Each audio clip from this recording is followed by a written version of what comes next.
Okay, welcome to the February 5th, 2025 meeting of the Town of Plymouth Advisory and Finance Committee at the Great Hall and Town Hall of Plymouth.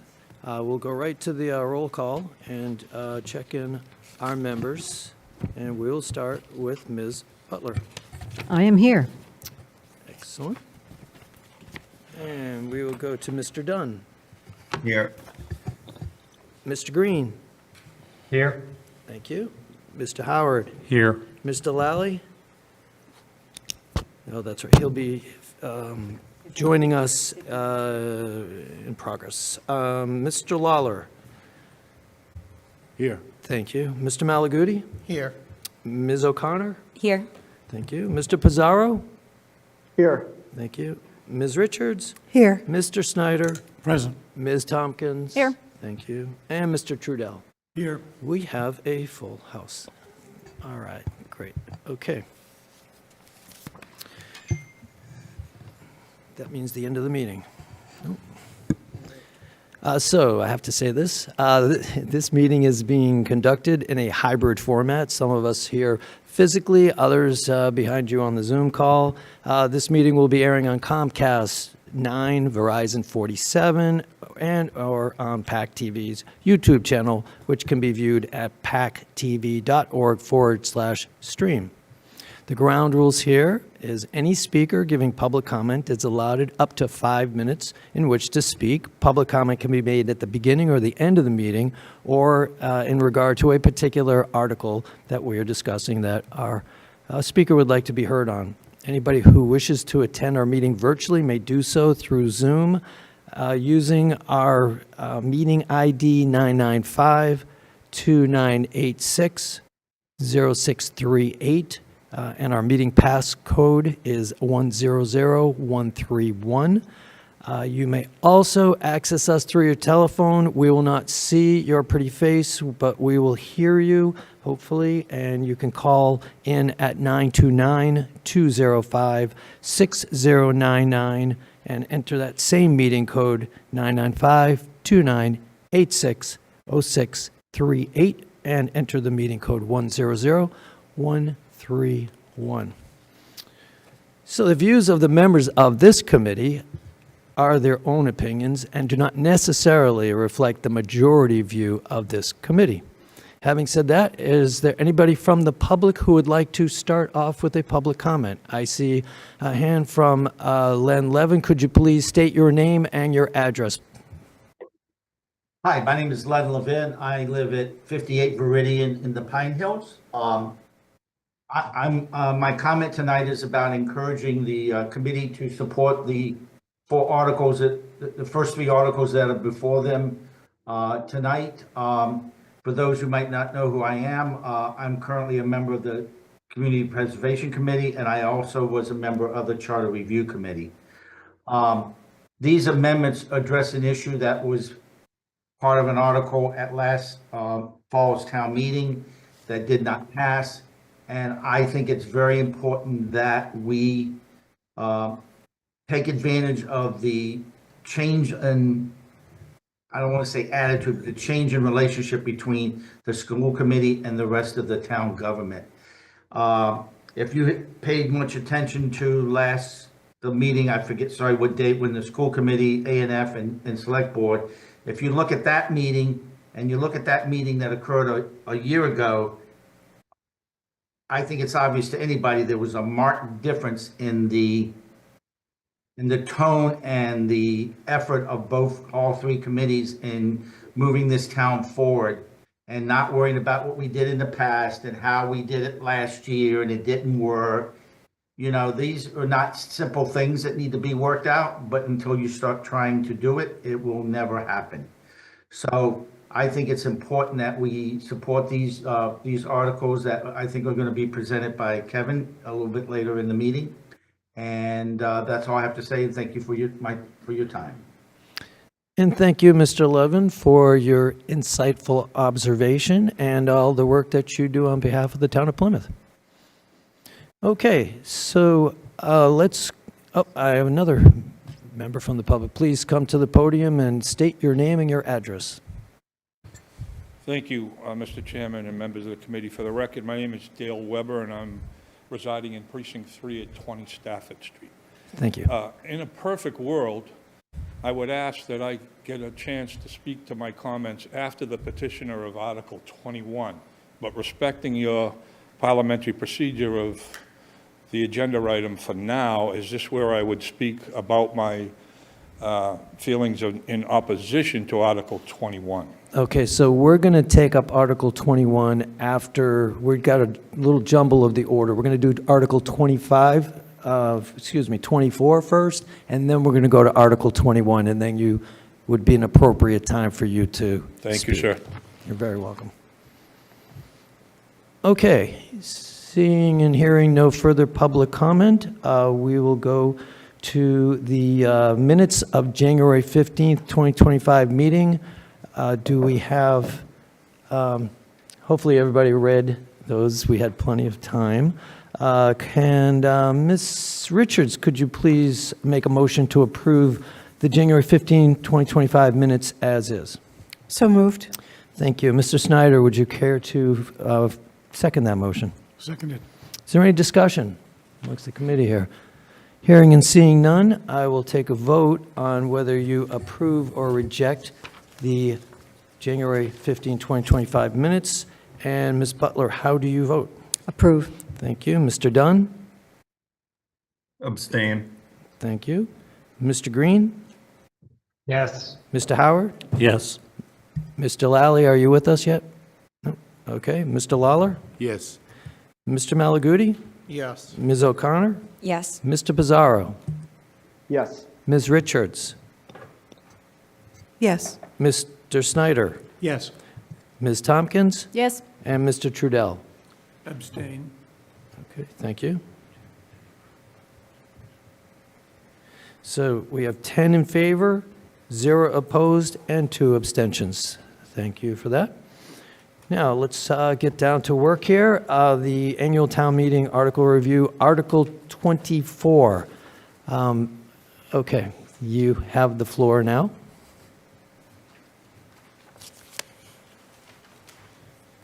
Thank you, Mr. Chairman, committee members. I'm Hampton Watkins. I'm chair of the LUAC committee. I reside at 10 Bridgegate in Pine Hills. The article that is now appearing as 24 appeared as part of 26, a much larger article at the previous town meeting. It was taken before Charter Review Committee. It has been taken back before Town Council and the clerk. All have approved its inclusion in the warrant as Article 24. What it does is it changes the scope of the Land Use and Acquisition Committee. The town has got instances where other properties other than Chapter 61 appear, or I'll say Chapter 61, 61A, and 61B. Those are forestry, agriculture, and recreational properties. Think golf courses, for example. There are other properties that come before the town on occasion that there would be some instances where the advice, and we're advisory, we're strictly advisory, the advice of the LUAC would be sought. One example, the one that was the seminal example for this change, was the property adjacent to the library property on South Street. It's owned by the Library Foundation. It's not any chapter land. It's a large, comfortable residential lot. It's fully wooded now. That property came to the town, to the manager's office, and there was a question of what do we do? The Library Foundation had been approached by a citizen for the purchase of the land. Is that something the town should be? So it's not chapter land. We looked at it reluctantly and said, please, can we change the charter to expand our scope so that we don't step out of bounds in doing such things. What we're trying to do is be very open, very transparent. And so we're changing the language or requesting a change to the language of the current charter, which confines all consideration to chapter lands or properties that are coming out of Chapter 61 in its various parts, to include other instances where the select board, through the agency of the town manager, would approach us and say, here, could you look at this for us and render your opinion, render your advice. And so that's the first part of the change. The second part of the change is that it's not just for property coming out, but various conveyances and so on, the acquisition, disposition, conveyance of properties. Any of those would fall in the expanded scope. And finally, one change in detail, since Chapter 61A is agricultural land, we're suggesting that one of the appointive positions be moved from the Conservation Commission to the Agricultural Commission. And that's simply to accommodate the agricultural component of the mandate. And there is a substantial amount of property still in agriculture that may or may not be coming out, but may in fact come out over the next many years and go into the general use category. So that's the proposal, and I am perfectly here to amplify, explain further, or discuss any of the components. So thank you. And thank you, Mr. Watkins, for your presentation. Do we have any questions for Mr. Watkins? No? Okay. Mr. Howard? Yep, I got Mr. Howard over here first, and then I'll go to Mr. Malaguti. Good evening, Hampton. Good evening, Bruce. How do you, if this change in scope is approved by town meeting, how would you see any conflict, or how would you see the relationship with land use and acquisition working with open space and potentially with the land bank?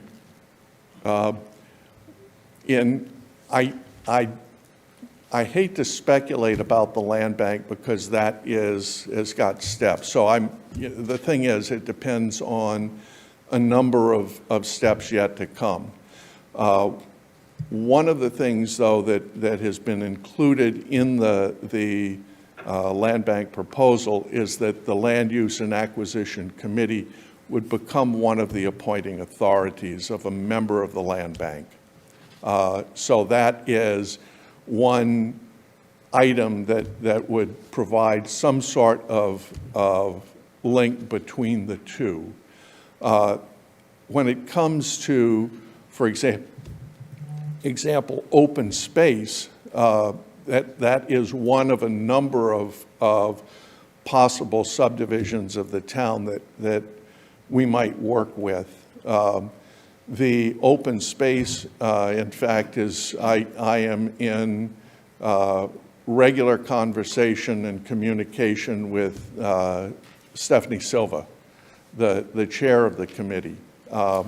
And that has worked quite well. We exchange information, and I've attended a number of the open space committee meetings, and I intend to continue to do so. One of our appointing authorities at LUAC is a member of open space. And an appointee of open space as well. So I think that we are very much in tune with what's going on, and we try and share as much information. I don't see that there would be any irreconcilable conflicts that would arise, but we may have differences in how we see things, and I think that that's just a healthy exchange of ideas and views on various parcels. Thank you. And Mr. Malaguti, the floor is now yours. Thank you. I just have a question and a comment. So first, the LUAC, do they get, like other departments, the chapter routing sheets for the 61, 61A and 61B? We are not mandated by law because not all towns have a LUAC committee. The parties that are mandated by law are the clerk, the select board, planning, conservation, and then in the case of forestry, the state forester. But for an example, we get routing as promptly as it's made available to the others, and that's been our experience on any number of instances so far. The thing is as well, and I'll just point out, currently we are extremely fortunate to have overlapping staff between open space, conservation, and LUAC. Mr. Farah is sitting right here amongst us. And so we get a lot of information interchange between the groups, and I think that that's enormously healthy. Thank you. And my comment sort of dovetails into that, as I am pleased at seeing the makeup change in adding the Agricultural Commission. In the past, I've attended a few of those meetings, and I think it's good that they're on there because of two different things. One, to get their opinion on agricultural land that may or may not be coming in or out of that, but also two, since the Agricultural Commission and prior Agricultural Committee had been looking at making sure that there's opportunities for people that are looking at smaller scale or even larger scale agriculture to bring that back into town. And we all know the affordability of land, especially for agricultural use. That I think it's good that they have a bite at the apple on this to actually recommend things that can help pursue that endeavor. Thank you. Thank you. Okay, any other questions from, yes, Mr. Lawler, the floor is now yours. Good evening, Mr. Watkins. Good evening, sir. Can you please explain to me the rationale of the selection of representatives that you have? At this point, it largely predates my participation in the committee. This is the first change that we're proposing to the makeup of the committee. The rationale as I see it, and just for the record, I am a Conservation Commission appointee. The rationale is that we deal with open space, so that we should have an open space. We interact quite readily with and often with the planning, particularly Lee and whoever at some point is going to be the planning director. We will interact with them to get input and ask, I'll say, high-level questions about what might be appropriate uses for particular parcels. So having planning input is useful. Since the select board, I think was at one point challenged, and that with handling a number of parcels coming out of 61 and wanted some assistance in doing so, I think that was a reason for having them have some representation. in representation, I think it's important to remember that it's good to have different appointing authorities represented. It's also important to have strong individuals in a committee.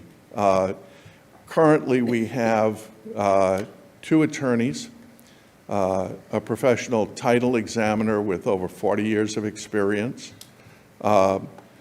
and 3 town meeting members on the LUAC. So I think that gives some indication that we are a well-constituted committee, and there are those who have expertise in land and land titles and conveyance. There are those who are simple, just retired citizens without any particular knowledge or experience in that regard. So we have a diversity of views, and sometimes it makes for wide-ranging discussions, but I think that it is currently, and I hope to only strengthen it in the future, a well-constituted and highly functional committee. Would you like a follow-up question, Mr. Lawler?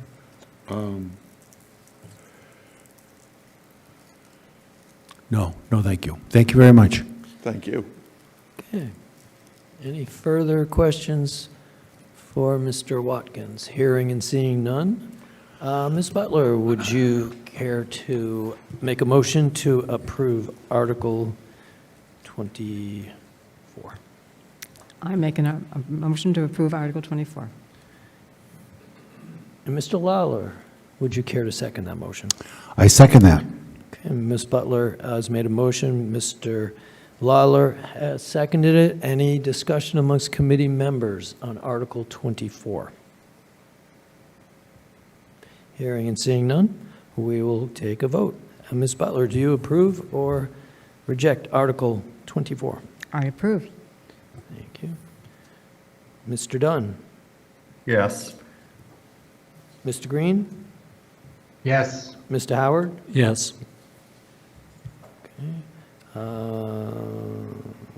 Mr. Lawler? Yes. Mr. Malaguti? Yes. Ms. O'Connor? Yes. Mr. Pizarro? Yes. Ms. Richards? Yes. Mr. Snyder? Yes. Ms. Tompkins? Yes. Mr. Trudell? Yes. Thank you. So the Advisory and Finance Committee recommends town meeting approve Article 24 by a vote of 12-4, 0 against, and 0 abstentions. Thank you so much, Mr. Watkins. Thank you very much, and have a good evening. You too. Appreciate it. Thank you, Mr. Farrar. Okay, now it becomes the Kevin Canty Show. So first up, Article 21, proposed bylaw, school facilities maintenance. And I will let Mr. Canty take us through that article, please. Thank you, Mr. Neerman. Always a pleasure to be before the Advisory and Finance Committee. So I have a presentation that will cover Articles 21, 22, and 23. I will stop at the appropriate time for your questions and potential votes, and we will get through this together, but I will certainly be here to answer any questions you may have and respond to any criticism that may be coming at me from the field. All right, so here's a brief overview of what we're going to be talking about tonight. We're going to be talking about 2 related proposals that are related to the potential future consolidation between the town and the schools. One is a charter amendment, one is a general bylaw proposal. This language has been approved by the school committee and school administration in conjunction with work of the select board and town administration. So all of the parties that are listed up there are in agreement as to this plan as a potential going forward, and we will explain what has led to that, as was alluded to earlier. And there's also, after that, there's a separate article one additional charter amendment that seeks to allow a future charter review committee to propose bylaws to town meeting. Hopefully, by the time we reach that segment of the presentation, it will be immediately evident why such a proposal would be a good idea, because if it were, spoiler alert, I wouldn't need to be here to do the first two tonight. But because they can't do it right now, I am here, because I thought the other two were a good idea, and it would have been nice if they could have done that. But best not to dwell, let's move forward. So, Article 21 is the first article that I'm presenting on tonight. The text of the article is up on the screen, and I will read to you information in regards to its potential passage. So, members of the Plymouth Select Board and the Plymouth School Committee, as well as administrators on both sides, have been meeting regularly for the past 6 months or so to discuss ways the town and the schools can best collaborate going forward. This was in response to, as was alluded to in some initial public comment, we did have members of this committee were in attendance last year when we had a joint meeting between the school committee, the advisory and finance committee, and the select board. There was some disagreement at that meeting between the school committee and the select board and the school committee and some members of the advisory and finance committee. So the select board and the school committee have been trying to work more collaboratively since then going forward, because we didn't think that that reflected particularly well on either of us individual boards or at any of us as a community. So we've been trying to move forward in a more collaborative way. So for the past 6 months, we've been having these regular meetings as part of that.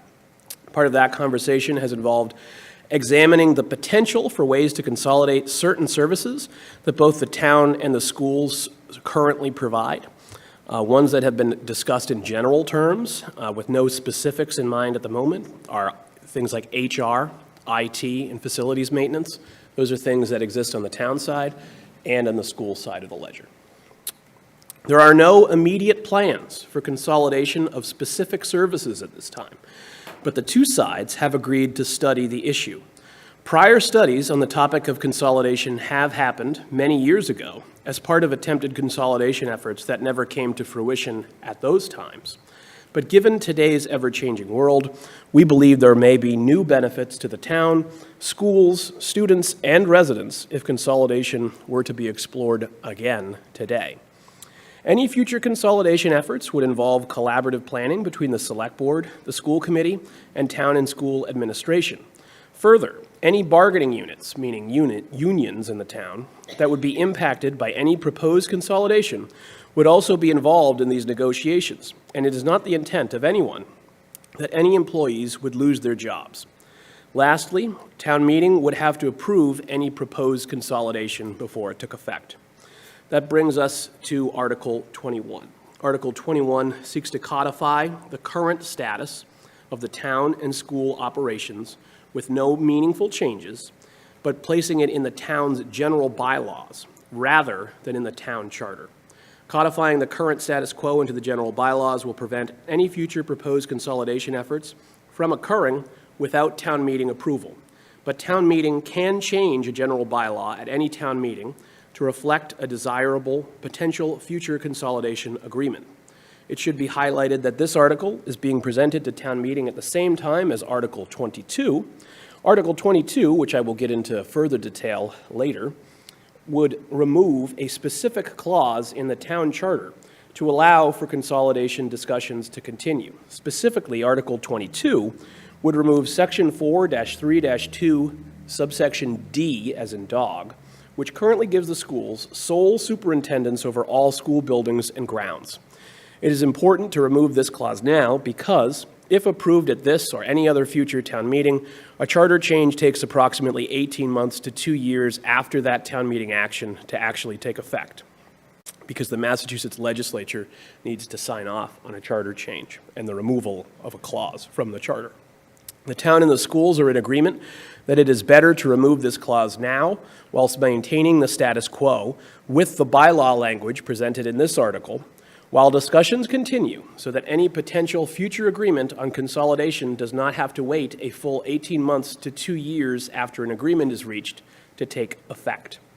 If Article 21 and 22 are passed by town meeting, it is possible that no future agreement on consolidation is reached.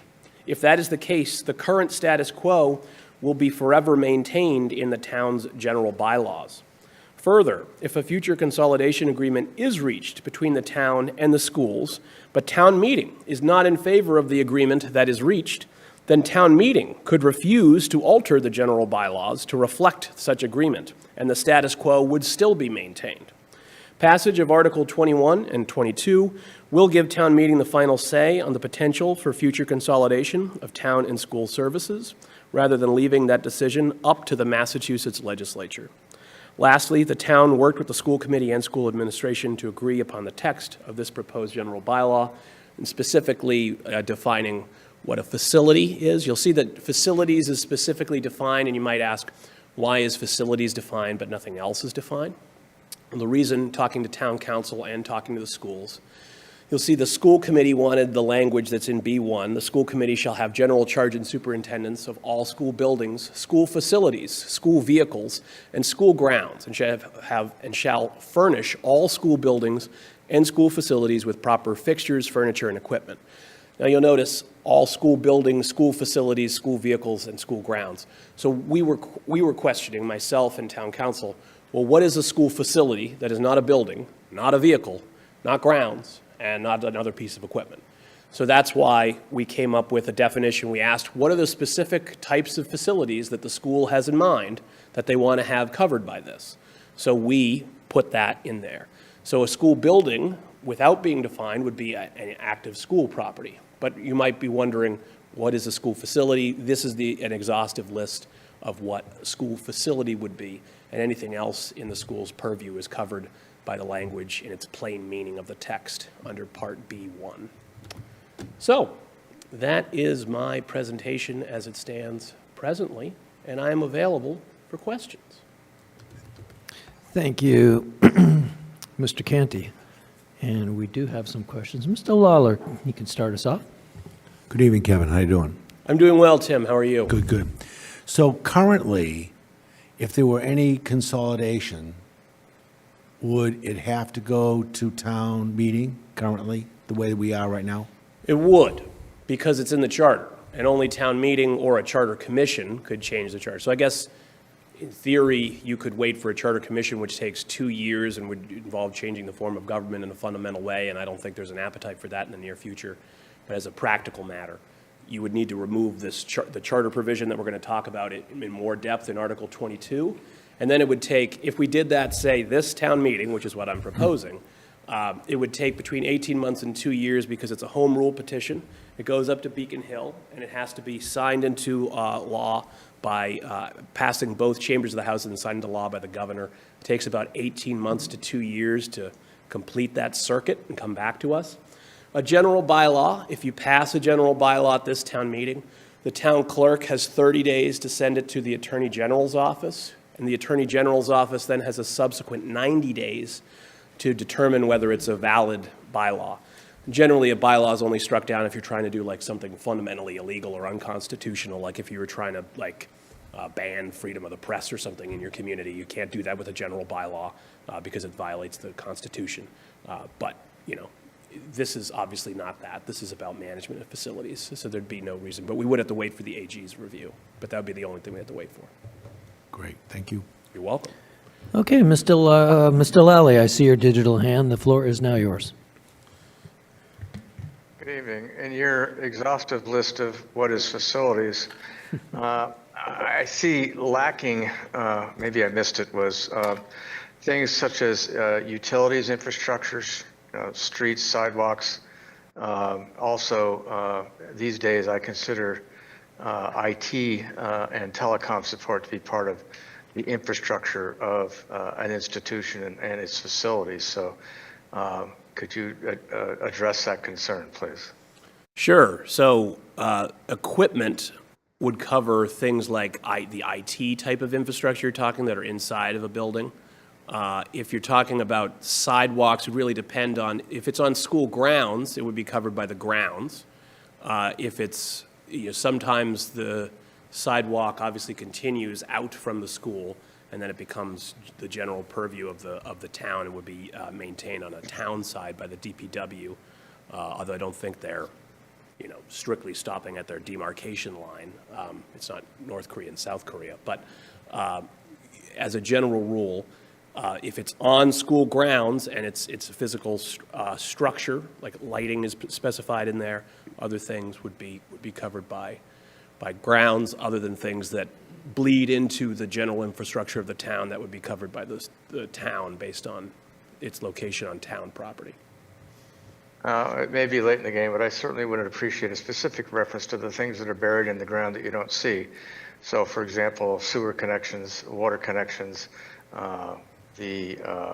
it's all the stuff. It isn't, IT isn't just the stuff that's in the building. It's all the cables and things like that underneath the ground. Power is not just the switchgear in the buildings, Right. but also the Wells the and instrument source, et cetera. And so I just, in my world, it's a glaring omission. Sure.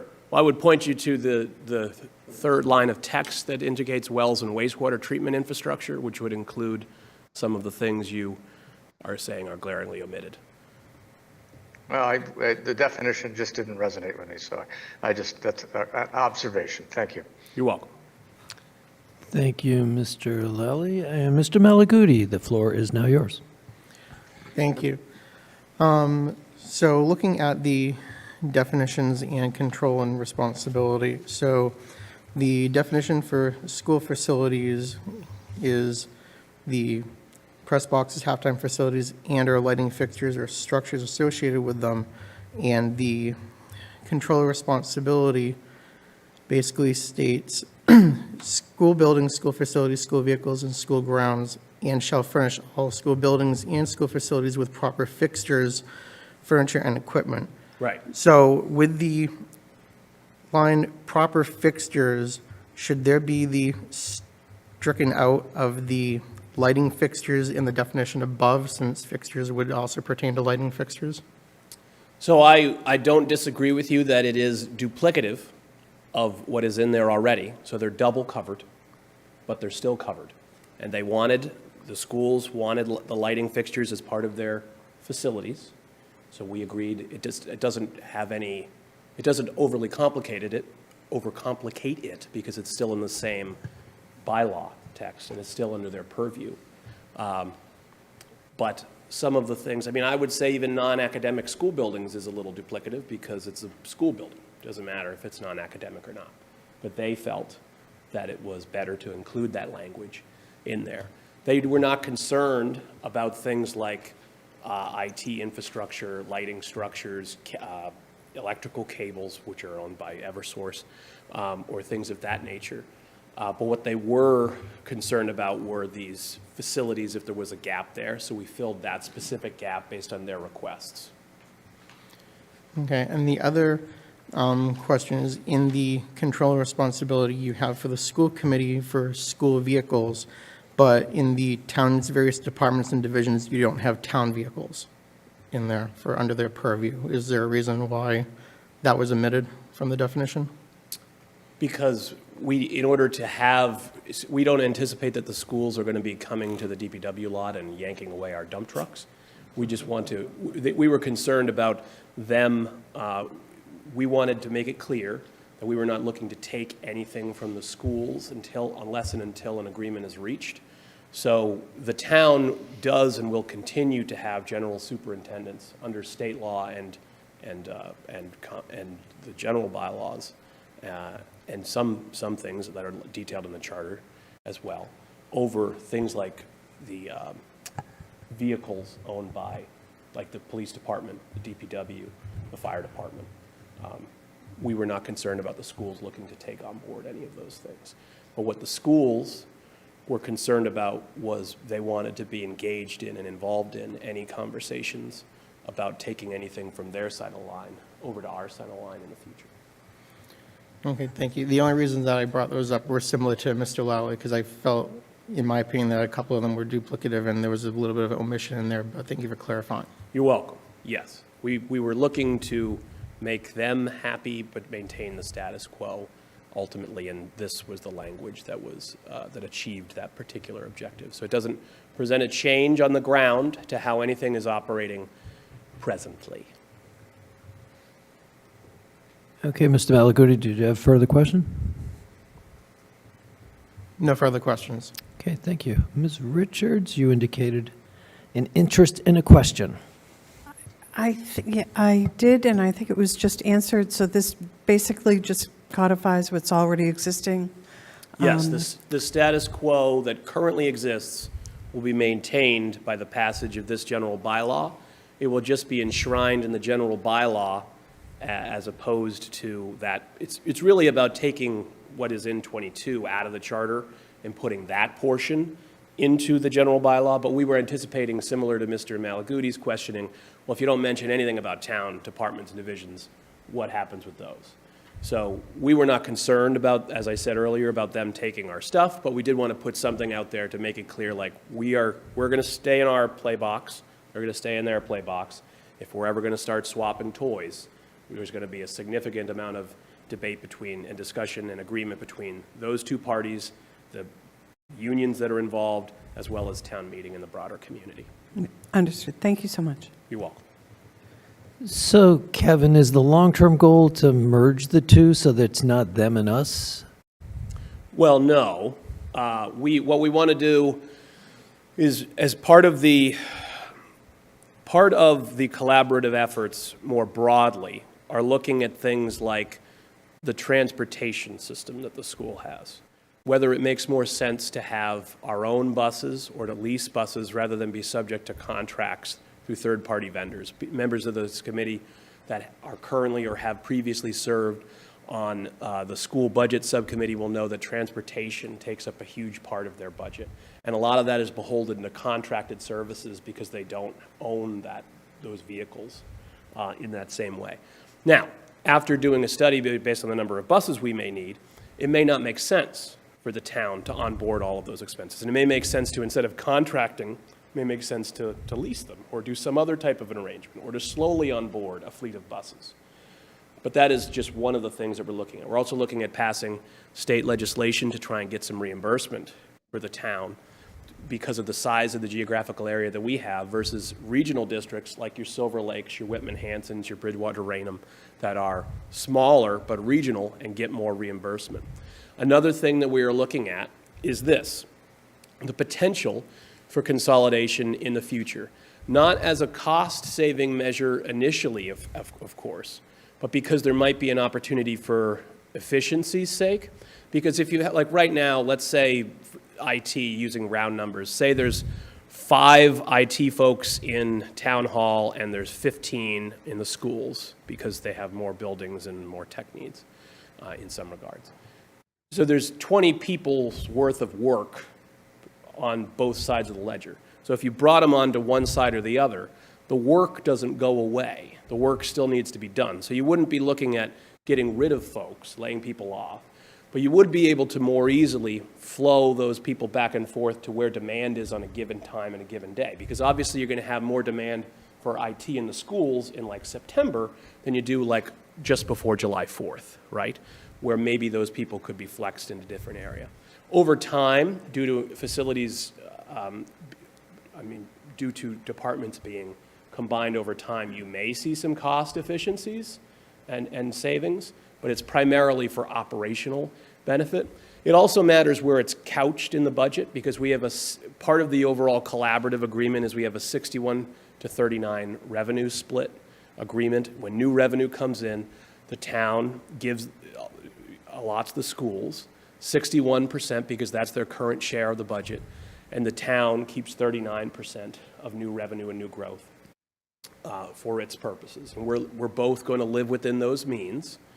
But as things, because the schools are subject to more, we are subject to unfunded and underfunded mandates as well, but they are subject to more of them. It may make sense for them to preserve the overall services because at the end of the day, a resident doesn't really care if the employee that helps them or their kid out is a town employee versus school employee. They want the work to get done. It may make sense for us to have them on our side of the ledger, for instance, than on their 61 and keep their 61 potentially for core educational services as opposed to things like HR, IT, and facilities. We don't know for a fact that that's going to be the case. We're going to do a study on that to see if in the current world that makes sense. Prior studies had been done in the past where it didn't go forward for one or more reasons. We are in a different world at this point, post-pandemic, post-Zoom, things of that nature that make the working world for a lot of these departments and divisions very different than it was in years past. So for those reasons, we're looking at having this as an option. And in order to have it as an option, we really need to have a bylaw codify the status quo rather than the charter because of how long it takes to change the charter. Okay, thank you. And I'm going to go back to Mr. Lally, our facilities maintenance expert. I don't know about experts. Kevin, my current understanding or impression is that the schools manage their own capital projects, such as roof replacements or renovations, or perhaps the proposed project going on up in Plymouth North. Does this intent, and those projects report up through the building committee. First of all, is my impression correct? And two, I don't see this as changing that arrangement at the moment. Could you comment on that, please? So that is, to the extent that I'm aware, true. I mean, they do also work with the Massachusetts, the MSBA Yes. for some of the granting and stuff, which is a little separate and a little extra rigmarole than town facilities go through. Yes. But yes, that is the current status quo, and this does not, this bylaw nor the charter amendment in Article 22 would seek to change any of that at this time. It's just changing where responsibility is codified, not what the responsibility is. All right, thank you. You're welcome. Okay, any further questions for Mr. Canty on Article 21? Hearing and seeing none, let's see, who should we go to? Ms. Tompkins, would you care to make a motion to approve Article 21? So moved. And Mr. Trudell, would you care to second that motion? I second that motion. Thank you. So we have a first from Ms. Tompkins and oh, I'm sorry. Did you want to make a comment? Okay.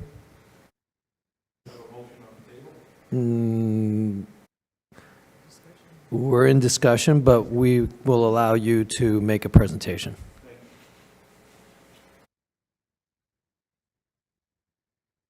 So again, for the record, my name is Dale Weber, and I appear before you tonight as president of the Collective Bargaining Relief Association, with the acronym of COBRA.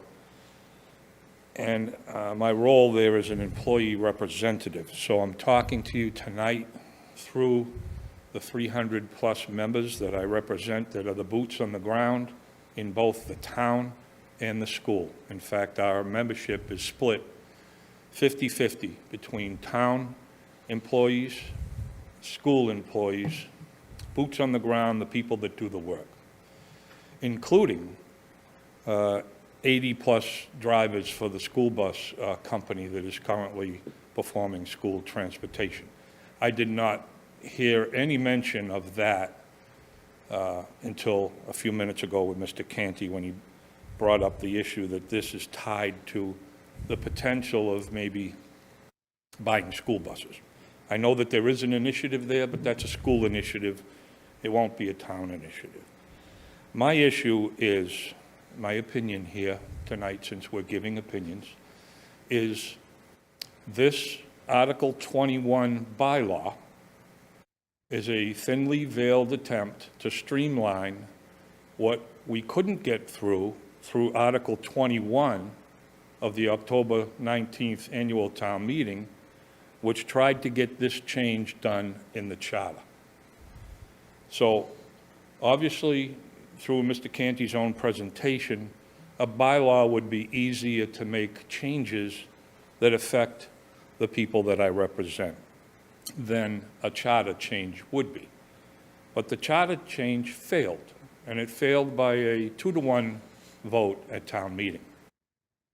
So clearly, the majority of the members at town meeting did not want to talk about consolidation and some of the very language that's in this new bylaw. So what we're doing now is we're trying to accomplish what we couldn't accomplish at town meeting. I've never seen a bylaw that once it's implemented and you want to implement the changes that are in the bylaw ever has to come back to town meeting again. So I challenge that process. My issue is that We're currently operating under a town charter that the annual town meeting in October did make changes to. This issue here was not one of those changes to be made. Regardless of that, we still are operating under the old charter because the changes the town meeting made still haven't been sent up to the state legislature and still haven't been acted on. So the gears of government do turn slow. Sometimes the gears of government actually turn backwards sometimes. That's just an observation. But the issue that we're in front of us today is that I'm hearing that the town and the school have been in discussions for 6 months on what's in front of you tonight under Article 21. I believe that this is an issue of the cart being put before the horse. I believe discussions with the exclusive bargaining representatives that are impacted by this change should be at that table, and plans should be done to reach consensus through collaboration. Mr. Canty uses the word collaboration. Our current administration on the town side uses the word collaboration all the time. Transparency, all the time. I don't see that happening here, because 6 months of negotiations have gone on, and none of the employee or the employee representatives have had a seat at the table to discuss the many issues that need to be discussing. And one of those issues is state funding, statutory laws that clearly put jurisdiction of the school with the school and jurisdiction of the town with the town. There are different statutes that affect state reimbursement to education and the school systems, and different statutes that affect budgeting through the town. All those things would have to be worked out. Legislation would have to be changed. That is not an easy process. So through the years, Mr. Canty is correct. There have been committees that I've been an attendee at. I was even a member of the first consolidation committee back in the early 80s. And none of these consolidation committees ever went anywhere because there was no identified savings. And keep in mind, the school department has 1,500 employees. The town Plymouth has 500. Who's going to get the benefit of a consolidation? And through the years, we have heard it would be a desire of some people in the community to look at consolidation of IT, human resources, facilities maintenance. But this bylaw is only entitled facilities maintenance. Nothing in this bylaw says anything about human resources or IT. So these are the people that I represent. These people have not had a voice in this matter, and I believe that to go forward with this is the cart before the horse. I think that we all can sit down and discuss all of this, talk about what will be the plan to change existing statutes, home rule petitions, how are you going to address the funding mechanism that the 61-39% budget is currently made up by, the revenue reimbursement from the state on local aid to cities and towns. That is to consolidate budgets that are already split can be very problematic. Okay, Mr. Weber, your 5 minutes has exceeded. I can give you another minute to wrap it up. Could I or have 15 more seconds? 15 seconds. You got Thank it. you, sir. The final point is, if you do go forward with this bylaw, I've heard Mr. Lally, and I agree with Mr. Lally, looking for specificity. Under the description of the Plymouth Code of Bylaws, there is language as to creating an enforcement mechanism for any bylaw. There is none in this bylaw. There's no enforcement person or no enforcement mechanism as to jurisdiction. Thank you for your time. Thank you, Mr. Weber, for your presentation. I will give Mr. Canty a moment to respond, and then I will go to Mr. Dunn and Mr. Lally and Mr. Lawler. All right, thank you, Mr. Neerman. So I appreciate Mr. Weber's comments, although I disagree with them.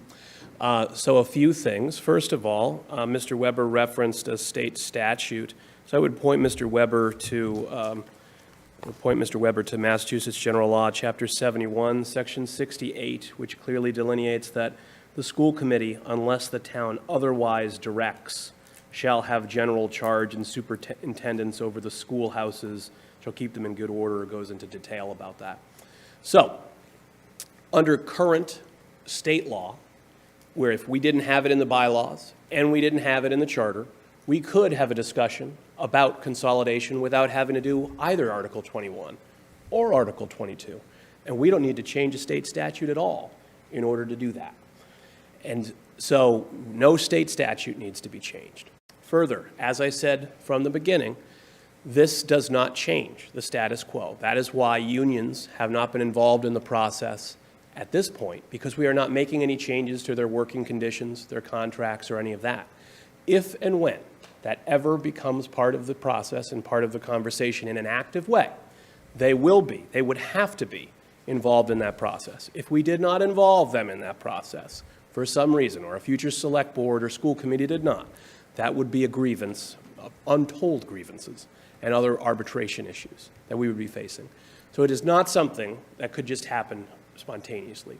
Further, anytime a general bylaw has to be changed, town meeting has to change it. So it's inaccurate that it never happens. It always happens. The exact opposite is true. Only town meeting can pass a general bylaw, not a select board, school committee, planning board, anything like that. Lastly, because I will get into it in Article 22, this is not part of the charter proposal that was voted in October, because this is a general bylaw, not a charter amendment. And the Charter Review Committee that concluded its work and presented it at that could not present general bylaws as part of their work. When we get to Article 23, I will explain to you why I would think they should be able to. And maybe Mr. Weber will agree with me on Article 23. But as to Article 21, this was not part of that. Article 22 was a part of a larger article that was with other proposals that was voted on as a group. And it was voted down not on its own merits, but because of the group that it was presented to town meeting as part of. I had no part of that in how it was presented or even in the initial proposal itself. But in order for these conversations to continue, and for us too, if we ever choose to involve actual consolidation practices, we will talk to the unions and incorporate them into that process, and town meeting will have to sign off on it, and any members of the Advisory and Finance Committee still in service will get the opportunity to make a recommendation at that time to town meeting as to what they think should occur. I am available for any additional questions, but those are my responses. Okay, thank you, Mr. Canty. I will go to a very patient Mr. Dunn. As always, thank you, Mr. Chairman. My question first for Mr. Cant. Can I ask a question? I know we're in discussion. I'd like permission to Yeah, I ask a think we can question. drop back in because we've had some back and forth here. So yes, you may ask questions of Mr. Canty. Thank you. So are you saying that regardless, because of the state law that says that school committees will have superintendents over school grounds, that us removing this would still basically keep everything the same technically? Well, so the charter exists, the charter provision exists. So because that exists, in order for consolidation to go forward, the charter provision needs to be removed. Because while state law exists and applies to all 351 municipalities, in this municipality, we also have the charter, which requires the schools to have that superintendence, okay? Now, in talking with the schools, we came up with, and we were not part of the initial Charter Review Committee proposal to change the charter language but not have a bylaw. We and they felt more comfortable having a bylaw in place that will be in effect before the charter change takes effect, just to make sure that everything stays status quo while negotiations continue. So you're right that we don't need to pass a general bylaw per se, But the schools and school committee, school administration would feel more comfortable passing a general bylaw, and we are trying to collaborate with them, so that's why we worked with them on this language. But it does not change the status quo in any way. If neither the general bylaw existed nor the charter change, then none of this would be, nor the charter provision existed, that none of this would be necessary. But because the charter provision does exist in this community, and because of the collaborative efforts we're having with the schools, in my opinion, Article 21 and 22 are both necessary for discussions to continue. Did you have a Thank follow-up, you. Mr. Dunn? So we're basically, we're removing it from the charter, replacing it with a bylaw, but you don't think that we have to replace it with a bylaw to keep everything the same, but it would require town meeting to go back and vote to change this bylaw in Yes. order to consolidate anything. Right, if you do pass a general bylaw, then town meeting would be required to directly sign off on future consolidation efforts. If you didn't, if you only passed Article 22, or if town meeting only passed Article 22, and for some reason did not pass Article 21, then it would revert to state law, to Mass General Laws, Chapter 71, Section 68, in which case, unless the town directed otherwise, town meeting would at a minimum have oversight over the budget and how that budget is delineated and who gets paid out of what pot. So they would still have indirect approval over it. But this, Article 21, seeks to give town meeting direct oversight and direct approval authority over any consolidation efforts that are reached. So we think Article 21 is a better solution for everybody involved, all stakeholders, than relying purely on state law. Thank you. You're welcome. Okay, thank you, Mr. Dunn. Mr. Lally, the floor is now yours.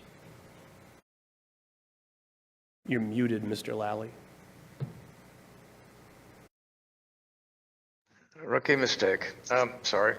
Is it possible to have Mr. Weber come back to the podium, please? Mr. For Weber. a couple of questions.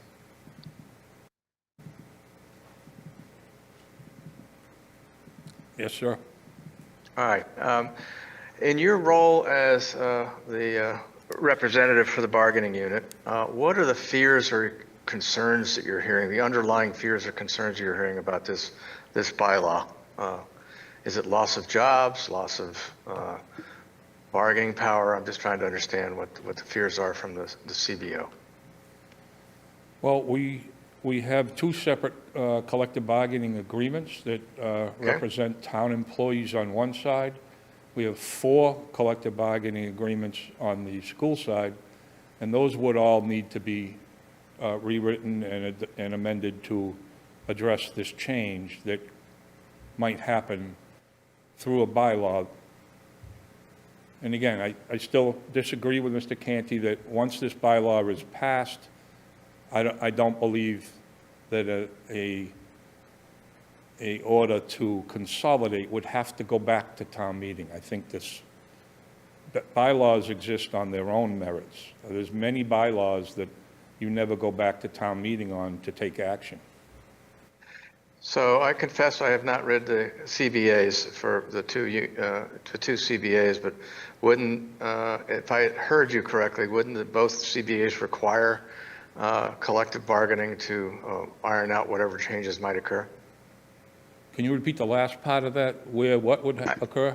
Any changes to the current condition, would they not require a return to the bargaining table to work these things out as part of the entire process that Mr. Canty has spoken to? That's a great question, and therein lies the battle of opinions. Sometimes the unions will make a appeal to management of either side to say, you have changed the conditions of employment, and management may respond, no, we did not. And then you have to get into litigation to prove your point before you even get to the table to discuss the issue you were looking to accomplish in the first place. So is there anything in the bylaw that you feel, language in the bylaw that you feel threatens your collective bargaining rights? I do. I believe the bylaw itself threatens why not have this discussion first? Why are we going to respond to the bylaw and whoever is having these discussions for the last 6 months that we haven't been a party to. All right, thank you very much, sir. Thank you. Thank you, Mr. Lally. And Mr. Lawler, you are up. Just a brief point. I just want to say that, Kevin, you hit the nail on the head. That consolidation does not necessarily mean loss of jobs. Consolidation, I have 41 years in IT management, and IT solutions. Consolidation brings on more efficiencies and does not necessarily mean loss of jobs. It just more efficiencies happen, and you hit the nail on the head on that one. Thank you, Mr. Lawler.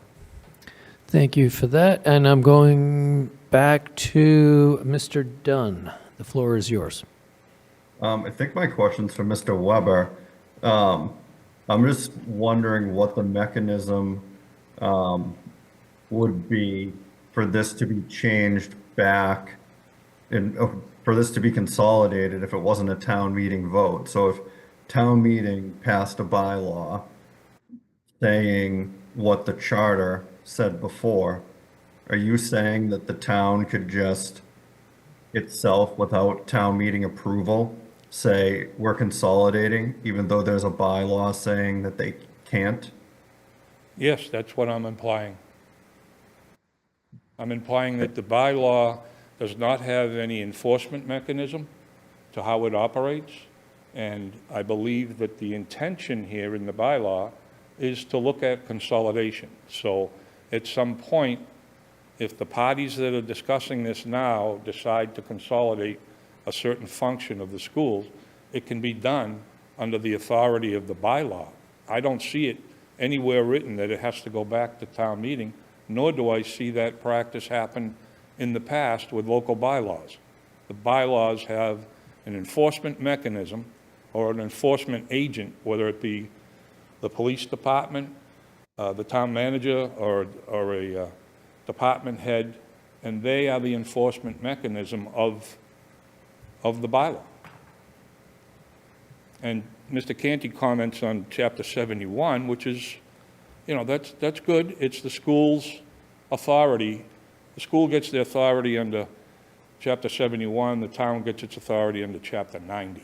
Two different laws, two different contracts are in play here. Actually, 5 contracts are in play. A lot of work to change what might be a sweeping vote to say, we want to consolidate, we think it'll be good for efficiencies and potential cost savings, possibly down the road. But like I'm saying, there's a lot of work involved in, I believe, legislation, and I also know that, I know for a fact, contracts will have to be rewritten. And we just signed contracts for the next 3 years. So these are the things that we are leery about, and these are the things that we say that this is not ready for prime time yet. This should have more conversations to invert and put the horse first and then the cart. Does that answer your question? It does, thank you. I have a follow-up for Mr. Canty, if I could, Mr. Chair. You have the floor. Mr. Canty?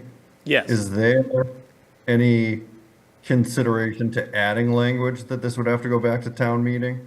So a general bylaw, despite Mr. Weber's insistence that it does not, the structure of government that we live under and that he's served on town meeting for a number of decades requires town meeting action to change bylaws. And further, an enforcement mechanism is put in bylaws that require things of other folks in the community, not that delineate power within the community. We do not need to tell the police that if the DPW starts stealing school buses, that would be considered to be a criminal offense, because it would be. The delineation of power and delineation of authority in a bylaw like this is self-enforcing because it determines who is responsible for what. So the idea that this is something like enforcing a dog license that would have a dog officer or marriage licenses for the town clerk, they're not comparable whatsoever. And any change to a general bylaw, just to reiterate, requires town meeting action. The schools, the select board, the planning board, no board or entity, this committee cannot change a general bylaw by themselves. Only town meeting vote can change a general bylaw. Only town meeting vote. Thank you both. You're welcome. Okay, back up to Mr. Lally. The floor is now yours. If I may we move into general discussion on the motion now? Yes, we may. So we have a motion on the table, and now we are in discussion. Great.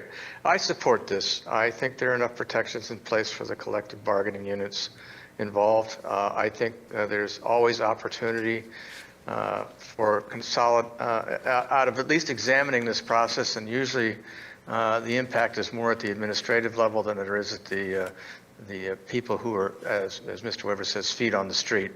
And I definitely think it's worth exploring, and I will be supporting this and encourage others to do so. Okay, thank you, Mr. Lally. Do we have any further discussion before we take a vote?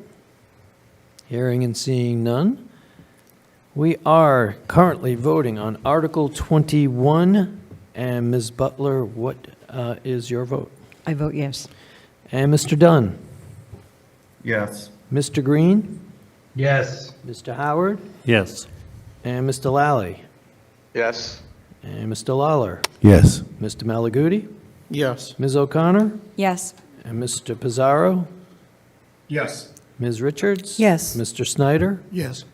Ms. Tompkins? Yes. And Mr. Trudell? Yes. Okay, thank you. That was 13-4, 0 against, 0 abstentions, and the Advisory and Finance Committee recommends that town meeting pass Article 21. Thank you, Mr. Canty, for that. And so we'll roll right on to Article 22, which is another school facilities maintenance article. Yes, it is. So this, as was alluded to in my prior presentation, is the article to remove the current provision that is in the charter, which will now be unnecessary due to the general bylaw. And again, procedurally, because, as you see from the bottom of the slide, if Article 21 is passed at this town meeting, that general bylaw that is approved will go on into effect approximately, well, there's a 10-day delay after a town meeting, about 120-ish, 130-ish days, because there are technically an opportunity for citizens petitions to recall, like we did with the NIP ban a little over a year ago. But you'd have about 120 days that bylaw would take effect, whereas the charter provision change would take 18 months to 2 years to take effect. So the general bylaw will be in, and eventually the charter provision, if successful at town meeting, would go out. The only thing that this is looking to do is to remove that language that is up there. The specific clause in the town charter that needs to be removed is, of course, 4-3-2, subsection D, which gives the schools sole superintendence over all school buildings and grounds. It's important to remove this clause now, as I said earlier, so that we can move forward on consolidation discussions. As I said earlier, a similar proposal was presented as part of the series of articles proposed by the Charter Review Committee at the October town meeting, but it was presented as part of a bundle of proposed revisions at the time. That particular bundle of revisions did not get approved by town meeting.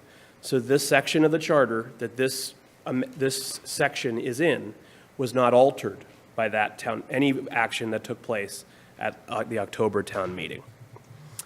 The Select Board believes that this proposal, presented individually rather than as part of a bundle, deserves further consideration by town meeting. It should be highlighted that, as I said earlier, this is being presented with Article 21. And again, if no future agreement on consolidation is reached, despite the passage of both Article 21 and 22, then the status quo in this community will remain the same. But if an agreement is reached, the unions would be involved in reaching that agreement, not in changing bylaw language and charter language, because that doesn't change what is actually happening on the ground by these proposals. But in terms of the actual mechanics of where people are going to work, where they're going to report to, what their job conditions are going to be, the unions that would be affected would absolutely 100% be involved in that process that would start at that time while those discussions are happening. We are in the stage now where we are going to be starting a study on consolidation, and we just want to be able to act on the results of that study while they're still fresh, rather than wait around. So that's what we are looking to do. Further, and lastly, passage of Article 21 and 22 will give town meeting the final say on the potential for future consolidation of town and school services, rather than leaving that decision up to the Massachusetts legislature. Because right now, as long as this is in the charter, you have to wait for the legislature to sign off on any amendment that we have, and it's possible that they would not. So by removing this now, we set ourselves up to be able to actualize on something this community wants for its own future, should that future ever come to pass. I think I covered much of 22 in my prior presentation and comments, but I'm obviously available to answer any further questions that anyone else has. Okay, thank you for that, Mr. Canty. And I'm going to go to Mr. Howard first, and then Mr. Dunn, I'll get you second. Mr. Canty, if Article 21 is not passed by town meeting, would Article 22 be withdrawn? So I plan to try at the motions meeting to have Article 21 and 22 presented as one item. So either they would both be passed or they would both? Correct. Neither Because would be passed. that is the statutory scheme, so to speak, that we are looking to pass. That addresses my point. Right. Thank And you. in the event, though, that a motion to combine fails, because the articles are heard in the order that they are presented in the warrant, Article 21 would already have been heard by the time Article 22 is reached. So it's possible if we can't combine them, it would just go in numerical order, but yes. So would you then withdraw 22 of 21? I would speak against it, Very good, thank you. yes. Thank you, Mr. Howard. I'll go into Mr. Dunn. The floor is yours. My question was the same. Great minds think alike. Okay, Mr. Malaguti, the floor is yours.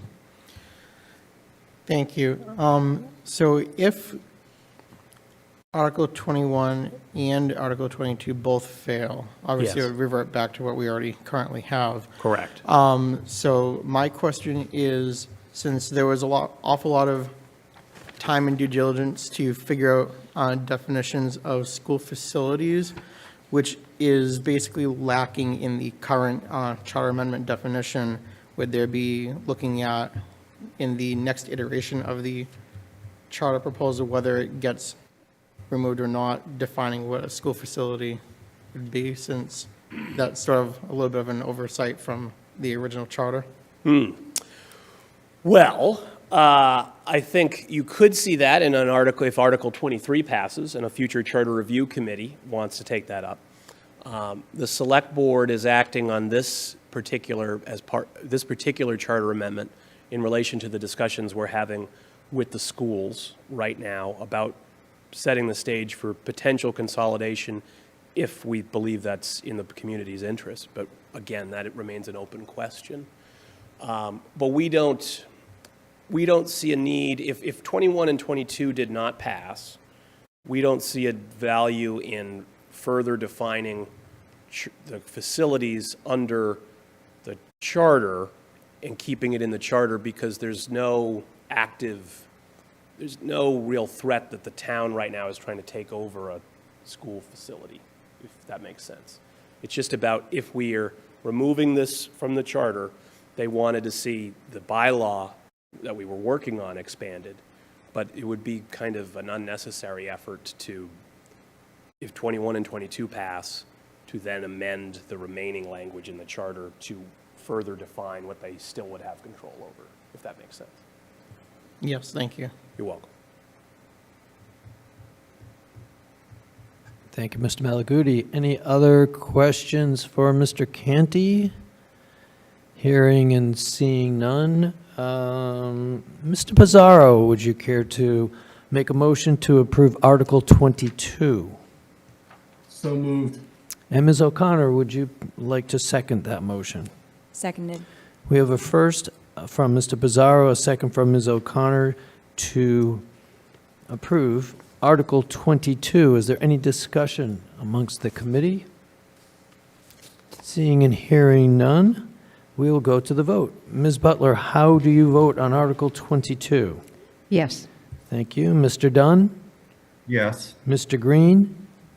Yes. Mr. Howard? Yes. Mr. Lally? Yes. Mr. Lawler? Yes. Mr. Malaguti? Yes. Mrs. O'Connor? Yes. Mr. Pizarro? Yes. Ms. Richards? Yes. Mr. Snyder? No. Thank you. Ms. Tompkins? Yes. And Mr. Trudell? Yes. Thank you. Okay.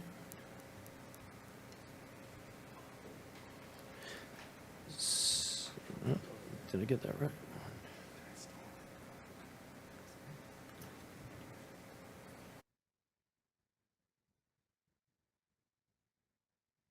Did you get 12?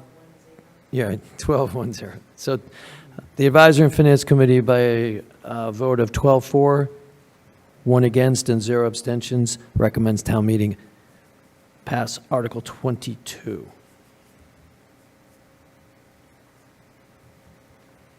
Okay, that brings up our last article of the day, Article 23, Charter Amendment, Charter Review Committee, to see if the town will vote to amend Chapter 7, Section 6 of the Plymouth Town Charter to permit a future Charter Review Committee to propose bylaws for town meeting consideration as a part of their report to town meeting, consistent with the proposed language, with underlined text to be inserted and strike-through text to be deleted. And I'll let Mr. Canty walk us through that one.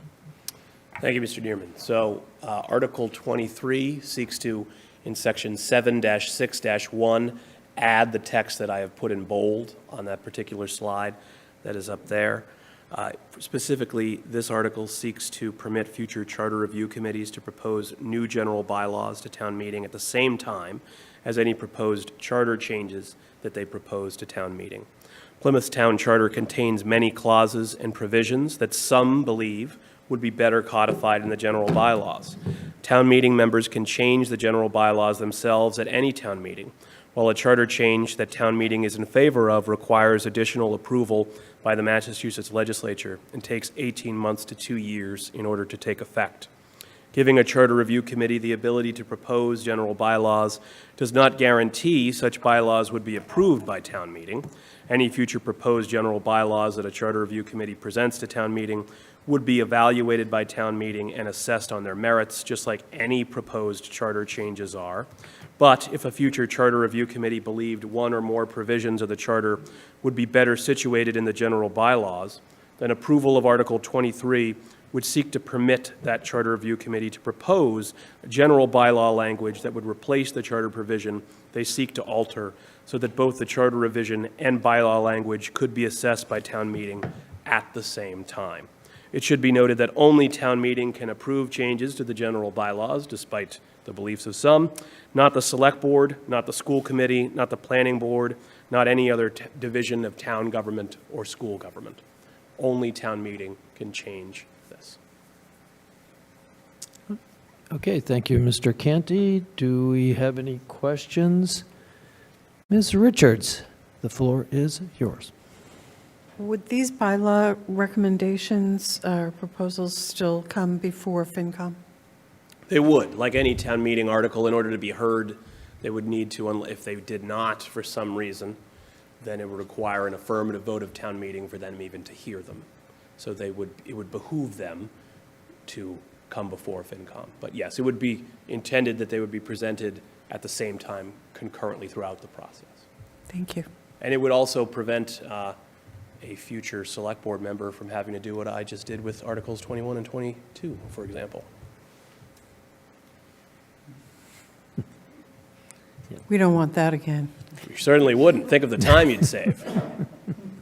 Mr. Howard, the floor is yours. So just to be clear, the current mechanism that the Charter Review Committee has for offering up new or amended bylaws is through a select board member? Is that? So they don't currently have the ability to do it under the charter. So it would have to be submitted as a Citizens citizen petition. proposal, Right. petition, or? Right. Through the select board. Or a select board could do it, or another town committee could propose it. Authorize- Yes, authorize. something like that. But Okay, there'd so be an extra hoop that they'd have to jump So through. this would enable them directly rather than, Correct, because it's Okay. their idea to take, like I'm trying to do, take something out of the charter and put it in the bylaw. They should be able to present that argument at the same time to the same town meeting to make the decision on the whole package. thank you. You're welcome. Yes, Mr. Lawler, the floor is yours. Kevin, help me understand this. Okay? I'll do my best. 761, can you add to this, or you can? Yes, I can add that, which is what I'd like to. Well, I no, can't. could- Town meeting can, and then the legislature can approve it, but that's what I'd like town meeting to do. Understood, but if you wanted to, could you change this around and add to it?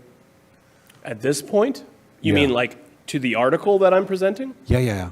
So, for instance, currently, it's saying that, by the way, I was part of the Charter Review Committee process, and I was also part of the Charter Review Committee. Yes. So I'm very familiar about the process itself, the selection process, and I'm very sensitive to that. So my question to you is, and because I don't understand this, Okay.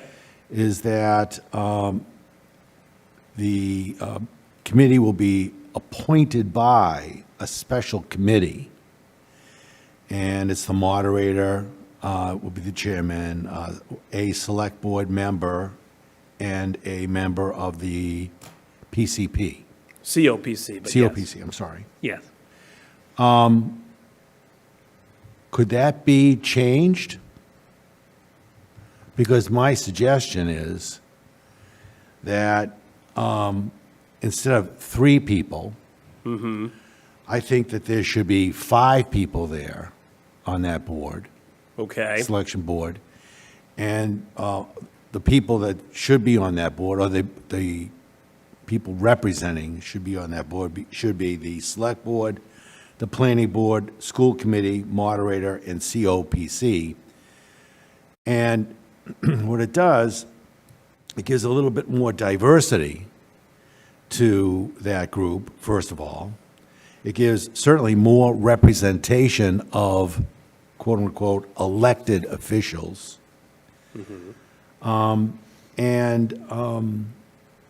It opens up a little bit more breathing room, i.e. discussion,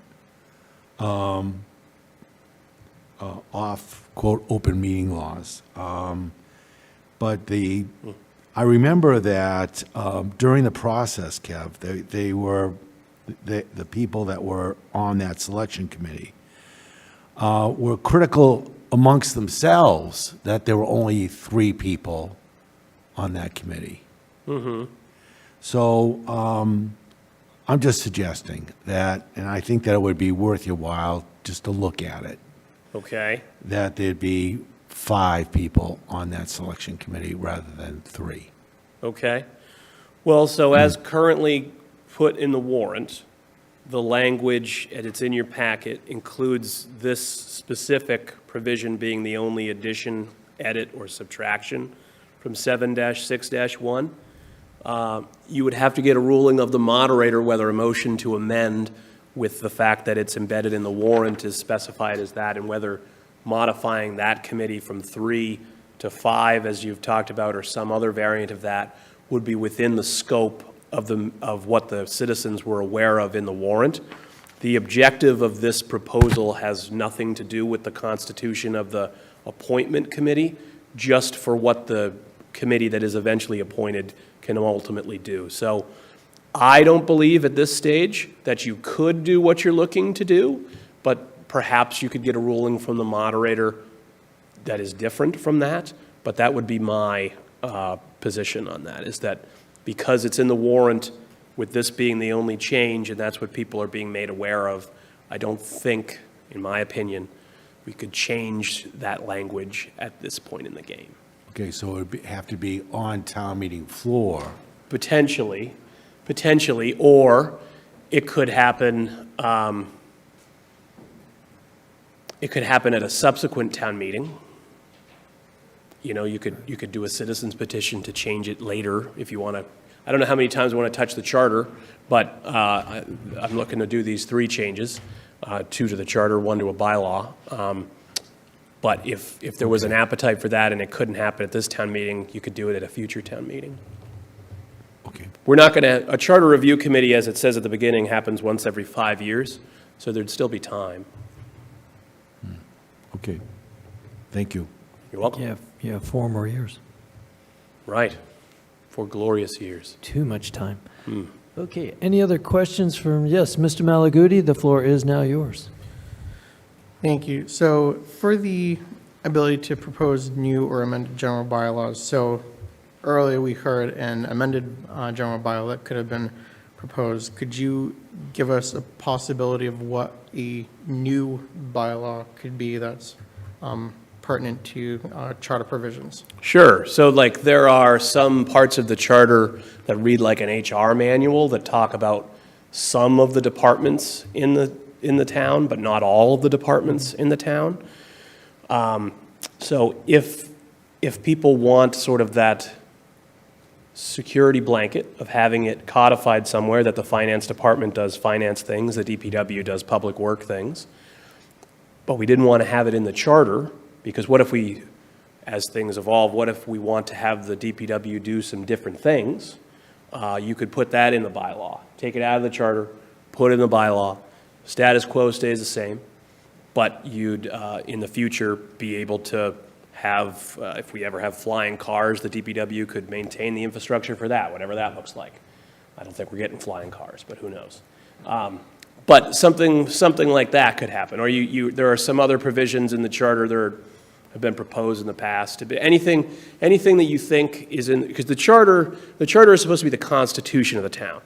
So you want the charter to be relatively, despite the fact that we love touching it all the time in this community, and I'm aware that I'm doing that myself while I say that, you want it to be relatively consistent over time. And over time, the problem with the charter is that things get in the charter, but they can't get out. It's like a lobster trap, because they can't propose a general bylaw at the same time to replace it and make people feel okay about taking it out of the charter. Because some people will say, well, you're taking the Department of Public Works out of the charter. Are you getting rid of the Department of Public Works? Well, no, we still want to use and maintain the roads and all the other things that the DPW does. But we don't necessarily, because there's other town departments and divisions that are not in the charter that still function and exist perfectly fine. So I hope that answers your question, but if it didn't completely answer it, I'm available for follow-ups. That does, but one other part, for the general bylaws, this is basically pertaining to language relating to the charter. They can't make or propose a bylaw or amendment to a bylaw that's outside of the scope of the charter. Well, technically they could, but it would have to be evaluated by town meeting, and they'd have to have the merits for why they were creating a general bylaw that had nothing to do with what they were touching in the charter. Also, like a charter amendment that is currently proposed in front of town meeting that can be amended by town meeting, the general bylaws that are proposed by a future charter review committee could also be amended by town meeting. So they don't have to, it's not just an up or down vote, yes, we'll take this bylaw, no, we won't. They could modify that language if they so chose to do so. But there is, I don't envision a scenario where they'd be looking to just pass a general bylaw about like dog licensure for no reason, but if they wanted to, I suppose there's nothing stopping them other than the fact that they'd have to sell it to town meeting. Okay, thank you. And then I just have a comment during discussion. Thank you. Any other questions for Mr. Canty? Hearing and seeing none. Mr. Green, would you like to make a motion to approve Article 23, please? Motion to approve Article 23. Thank you so much. Mr. Howard, would you care to second that motion? We have a first motion by Mr. Green, a second by Mr. Howard to approve Article 23. Any discussion? I'll go right to Mr. Malaguti. Thank you. Like was mentioned earlier by Mr. Lawler, I too think that there should be a 5-member appointing authority for any charter review committees, and I think that those two departments/organizations are accurate, that planning and school should be in that. I don't think it's appropriate to do it at this time because we're in the middle of a charter transition, but I think when the next opportunity arises for charter review committee to come, that should be a discussion or topic to change the, not necessarily pecking order, but change the structure of the appointing authority. Thank you. Okay, thank you, Mr. Malaguti. Any further discussion?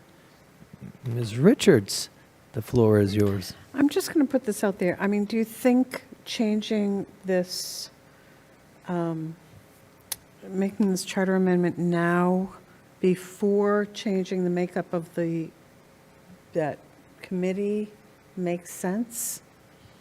Or is it something that we should do all at once? Because now we're giving 4 years for this committee of 3 to make changes to the bylaws to go before town meeting versus having, in one article and one charter amendment to do all of it at once. If we make this change, well, now we're giving 3 people the power to make propose new or amended general bylaws, where we're saying that it really should be 5. So do we really want to make this change now, or do we want to combine it all into one change? Okay, so at any time, we could, like Mr. Canty said, we could have a citizen's petition or an article at a future town meeting to move up to 5. So it doesn't have to be one or the other or combined. Could I interject? If you want to sit here, you certainly can. You can have your old job back. No thanks. But if I could impose for a moment. So this is only the Charter Review Committee gets to do it, It's not the the highlight appointment stuff, committee. not Yes. the rest of it. So the appointment committee stays 3. They appoint the Charter Review Committee. Only the Charter Review Committee that appointment committee then appoints gets to change the bylaws, not the appointment committee themselves. Does that make sense? So these 3 people don't get any new powers, and they don't get any new members to their appointment committee. The result is a Charter Review Committee appointed by those 3 would have the ability to propose general bylaws. That's it. Right, but by bringing this to light, it, there could be future action. If this committee feels it is appropriate to move to a 5-member committee, then that needs to be proposed.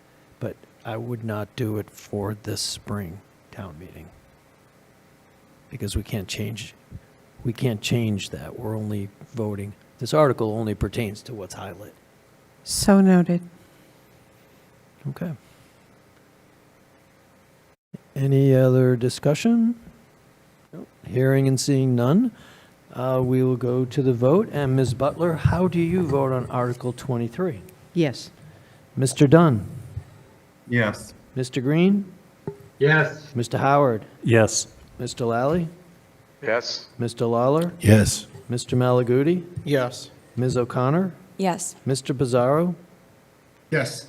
Ms. Richards? Yes. Mr. Snyder? Yes. Ms. Tompkins? Yes. All right. Mr. Trudell? Yes.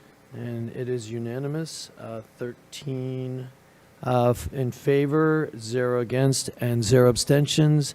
The Advisor and Finance Committee recommends town meeting pass Article 23. Thank you so much for your time, Mr. Canty. It's always a pleasure to have you back.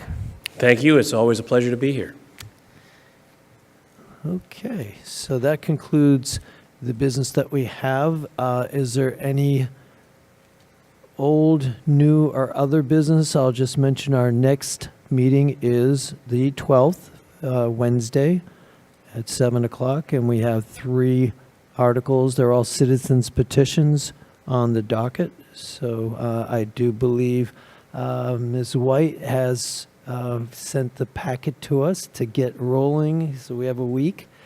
Any other new, old? Yes, Ms. Richards.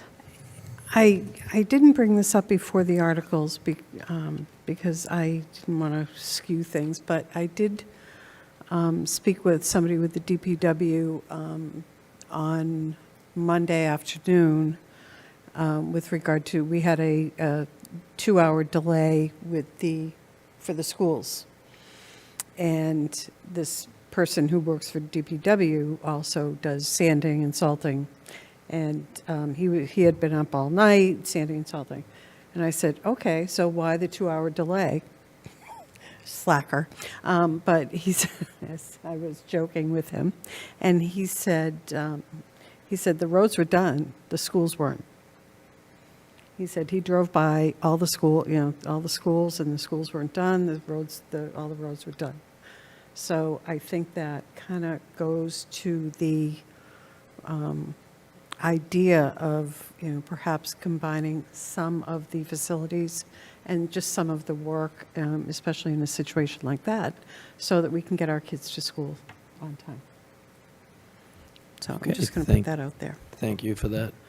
Note, Mr. Lawler, you seem chomping at the bit over here. The floor is yours. I just want to bring attention to my colleagues that there are some fireworks going on with the Subcommittee F, and the fact that there was a tie between accepting the budget and not accepting the budget.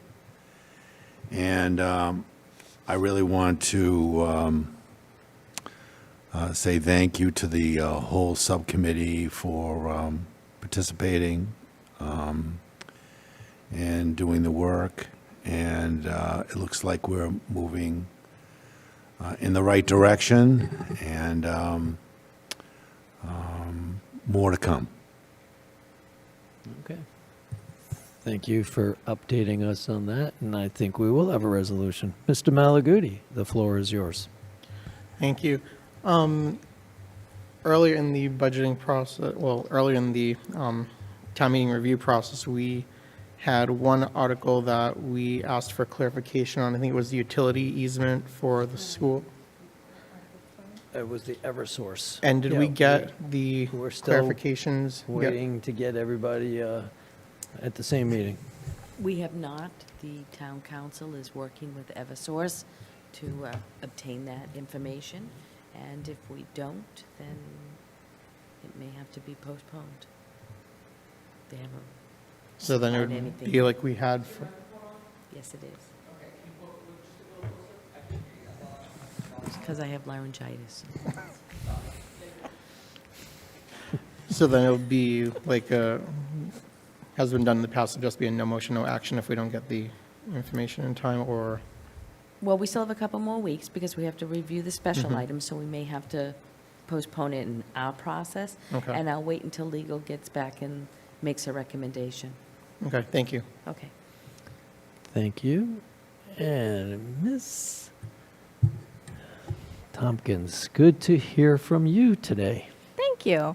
I just want some clarification. So in our January 22nd meeting, Lynn Barrett gave a really great summary overview of the history of the stabilization funds. And I'm sure that'll be captured in the minutes, but will be like a nice detailed so we can really see the timeline of, since 2017 of the history. General question.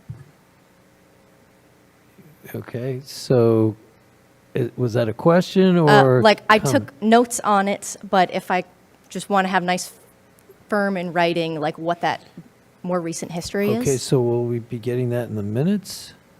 Or you can I don't always understand the pull, question. you can always pull up the video of the meeting and see it or hear it Okay. for yourself. But I think what Ms. Tompkins is asking is, will the minutes reflect what Ms. Barrett talked about with the Right. Well, they're not, rundown? verbatim. They are just a summary. Right. The verbatim would be the video. Thank you. You're welcome. It's on YouTube, I believe. If you Google that meeting, Advisory and Finance Committee, and the date, you should be able to pull it up. If not, contact me. Excuse me, do you think we could request from Ms. Barrett an additional summary of the stabilization funds? Okay? Duly noted. I have just another request. So we've had some back and forth on submitting in our packets, additional information. We talked about this in previous meetings. Going here, you can go to this link, or you can go to this link, or you can, and I think, there are many people here who don't have a laptop and don't bring a laptop with them and can't access the link during a meeting. So I would just like to ask, again, if, when people come in and present, they could make sure that we have all of the backup information ahead of time. So, Jeanette, correct me if I'm wrong, but legally, they have to have that posted to the town website if they're going to be presenting, or no? A formal presentation like Mr. Canty provided? Is that posted? No, they just bring it with them. Okay, so... Many times we don't have it ahead of time. Okay, so, Ms. Richards, are you proposing that anybody that comes to the meeting to make a presentation should give us due notice of their presentation so we can review it before we hear it? I think in the same respect that Article 20, I think it was, with the Eversource easement, we only had the first copy. We didn't have any of the backup information. Right. The background. And I think that, we didn't have a plan, we didn't have the easement, we didn't have any of that information.